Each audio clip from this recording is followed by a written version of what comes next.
What if GTA 6 let you stash weapons in your car instead of having to carry a personal arsenal? What if the cops didn't magically know where you were, but had to track you down using a description system and CCTV camera footage? And what if the ocean was more than just a pretty backdrop? What if it included ample marine life, shipwrecks, and other fun discoveries to look for? These are the top 10 features that I'm most excited about coming from GTA 5 to GTA 6. Let's dive in. Based on what we've seen in the patents and the leaked footage, it looks like Rockstar is overhauling the movement system in a big way. If the leaked footage is accurate and current, we could be looking at an advanced animation blending system that uses momentum-based adjustments. Now, what this could mean for players is movement that feels much more natural. So, characters that lean into turns, carry momentum realistically, and don't just stop on a dime like in the previous game. The patents also suggest dynamic footwork adjustments based on terrain. If this makes it into the final game, we might see characters naturally adjusting their steps on stairs, slopes, and other uneven surfaces, with posture changes for obstacles and even tight spaces. Now, here's where this gets interesting. If these systems applied to NPCs too, crowds could feel significantly more alive than anything we've seen in a GTA game before. But again, this is all based on leak footage that may not represent the final product. Now, between the trailer and some of the patents, I think we're getting a huge environmental physics change as well. If what we're seeing is accurate, then trash, debris, and other vegetation might respond dynamically to wind, vehicles, and even foot traffic. Some of the trailer footage shows what appears to be more interactive street objects like leaves blowing in the wind or trash being picked up on the side of the road. And it looks like they might be movable physics objects rather than static decorations. If this is the case, it could add a new layer of environmental interaction that we haven't ever seen before. The patent suggests ambitious environmental systems, but we don't know how extensively they're implemented until we get our hands on the game in May of next year. Now, one of the most promising features that we've seen in reference to GTA 6 has to do with a patent related to interior generation. Now, this could address one of GTA 5's biggest limitations, the abundance of buildings that were just facades. Rockstar has filed patents for procedural interior generation, which could theoretically allow for variable layouts with different decor and unique lighting in interior spaces. If implemented, this might mean that each bar or shop could feel different rather than just copy and paste it. The patent also suggests that these interiors could adapt to their neighborhood surroundings. So for example, upscale areas might have fancier interiors, different districts might have different architectural styles and furnishings.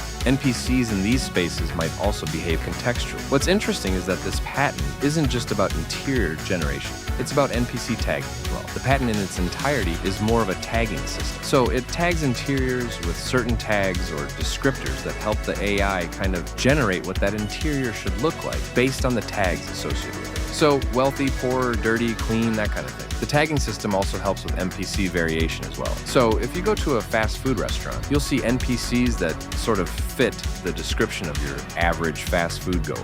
If you go to the beach, you'll see a lot of people wearing bikinis and swim trunks or banana hammocks or whatever they're wearing these days. And you'll see them walking around with volleyballs and headphones on and that kind of thing, just acclimated and living in that environment contextually.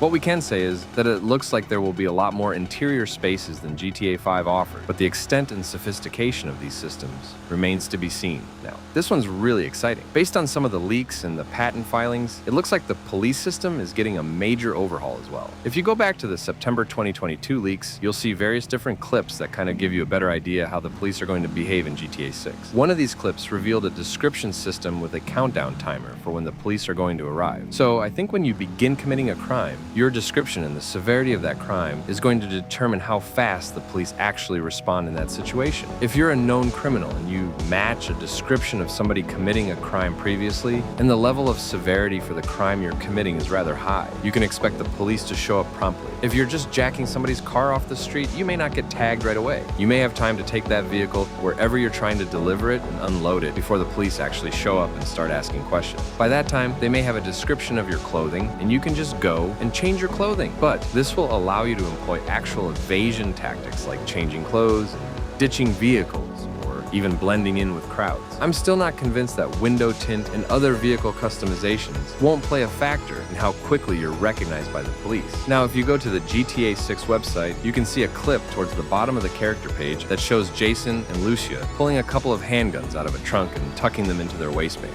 I think this is a big hint from Rockstar directly to the players that weapons are going to be stowed in vehicles unless they are on your person. So, similar to Red Dead Redemption and stowing weapons on your horse, I think stowing weapons in your vehicle is going to be the new way to transport your RPGs. So, gone are the days of pulling a minigun out of your pocket and shooting down the helicopter. I think this adds a lot of immersion to the gameplay and makes the game experience feel more real. Like, you have to plan ahead and you can't just go willy-nilly into each situation and expect to survive. It gives it more of a weight and survivability factor. So I'm all on board for this. I know there's a lot of people out there that really miss the idea of carrying all the different weapons in your pants, but for me, anything that's going to lend itself to a more immersive experience is something that I am 100% on board with. Now, if you go back to the 2022 leaks, you can see a specific clip where Lucia is carrying either a dead or an unconscious NPC on her shoulder, similar to what you'd see in Red Dead Redemption 2. I think this mechanic is making its way over to GTA for the first time, which means that you should be able to stow NPCs in vehicles as well, just as you could on the back of a horse. It would make sense to me that you can put a body in a trunk.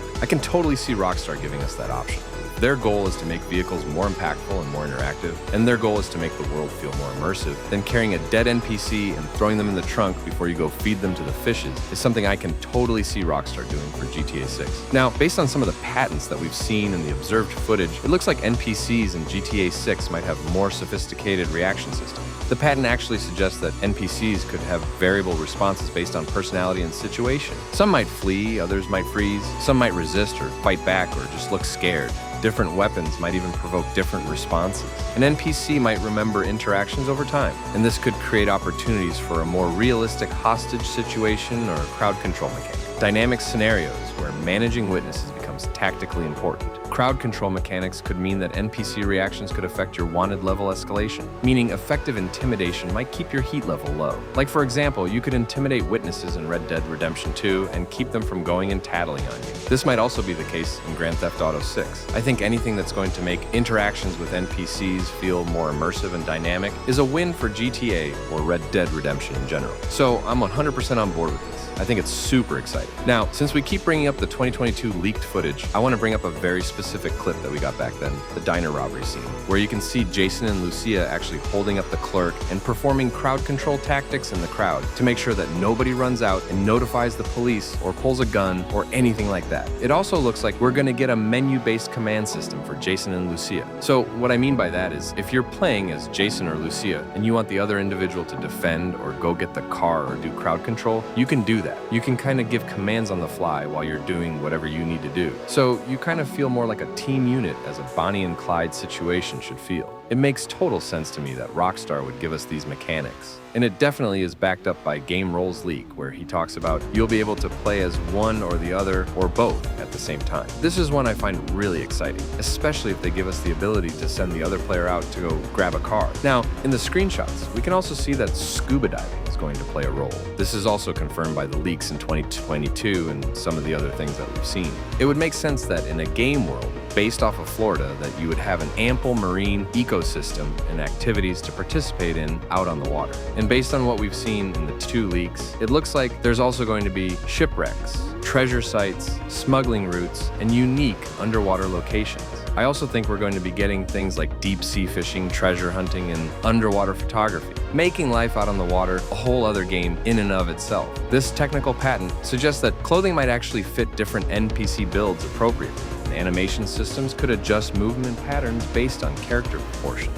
So NPCs in different districts might have appropriate appearances and behaviors for their locations. As we mentioned with the tagging system, but if fully implemented, this could create crowds where every person feels like an individual rather than variations on a few templates. What this patent really does is it unlocks different body types. You may have 50 different sets of legs for NPCs for the system to choose from, but the legs don't necessarily go with the torso, which doesn't necessarily go with the arms or the head shape. So you can get truly different varied NPC options based on what's available in the game logic that's programmed into the actual experience. So there you have it. There's my top 10 features that I'm most looking forward to coming from GTA 5 going to GTA 6. If you made it all the way to the end of the video, hit the like button and subscribe to the channel. Thank you so much for watching.